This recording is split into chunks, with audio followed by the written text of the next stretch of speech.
Shabbat Shalom. It's Rabbi David Baron of Temple of the Arts with my weekly Torah Talk, and I hope you find inspiration from it. It's wonderful to hear a word of encouragement, and I want to urge all of you that if you know a friend or neighbor who could use a word of encouragement, please offer it to them. I'll tell you why I'm mentioning this. This past week I was out with a friend, and one of the members of the congregation, Rabbi, came up to me and he said, Rabbi, I really enjoy your Torah talks. I listen to them every week and it lifts my spirits. And I can't tell you how good that made me feel. So thank you, Rabbi. And it's exemplary of what I'd like each and every one of you to do. Give your friends and neighbors an uplift if they've sent you a beautiful message or if they've inspired you in some way. It's really important that we give out those words of encouragement, especially during this time that we've all been experiencing. When you think about the story of Passover, which is coming up this week, in fact, this Shabbat is known as Shabbat Hagadol, the great Sabbath before Passover. And literally, that same night after Shabbat will be over, we will observe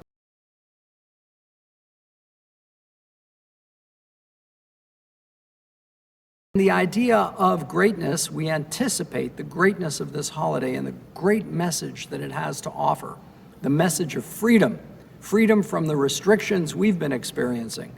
Most of us have been fortunate. We haven't been in prison. We haven't been severely restricted. And so what we've gone through now is kind of our version of limitation or restriction.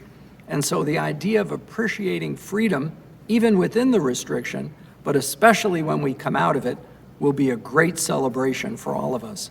And our temple is holding an outdoor Passover Seder the second night for a limited number of people, so we can begin to take those first steps out into total and complete freedom that we all deserve and that we want every human being to experience. So as we talk about Pesach, there's a great story by the late, great Rabbi Jonathan Sacks, who passed away this past year. He was a great teacher and orator and the former chief rabbi of the British Commonwealth. And he told this story. He said, if I had a time machine, I could travel back in time. I'd love to go back and meet Pharaoh of the Exodus, Ramses II. And you know what I'd say to him? I'd say, Ramses, there's good news. I've got good news and bad news for you. The good news is a people will survive. Their values, their civilization will survive. The bad news is it won't be you. It's going to be those slaves over there who've been laboring, building your temples and edifices. That's who will survive. And of course, your monuments may survive through the sands of time, your great pyramids and structures and temples, but the people who built them will not survive.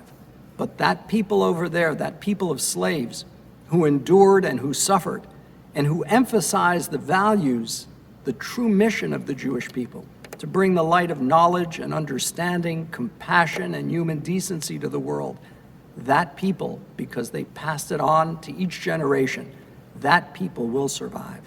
And we have survived because we've had a mission.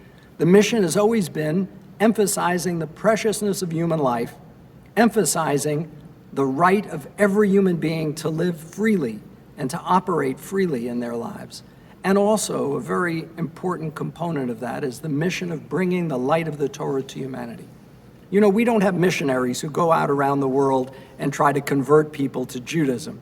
If you want to study Judaism, you come to a synagogue or a rabbi who begins to teach you and you take the classes.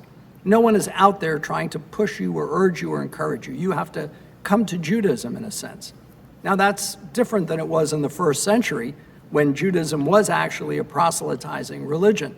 But because of persecution, it had to restrict its efforts at bringing others into Judaism.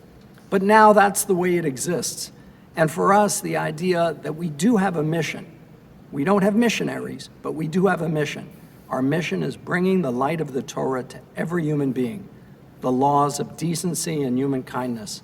That's part of our great freedom, the celebration of freedom. We don't just celebrate it for us, for the Jewish people. We celebrate it for all humanity. And I hope this coming Passover brings each and every one of you the blessings of freedom, and that we'll take those steps together, linking arms into a world of restored freedom. May God watch over us and protect us and grant us that blessing. and a sweet and joyful holiday of Passover. Shabbat Shalom.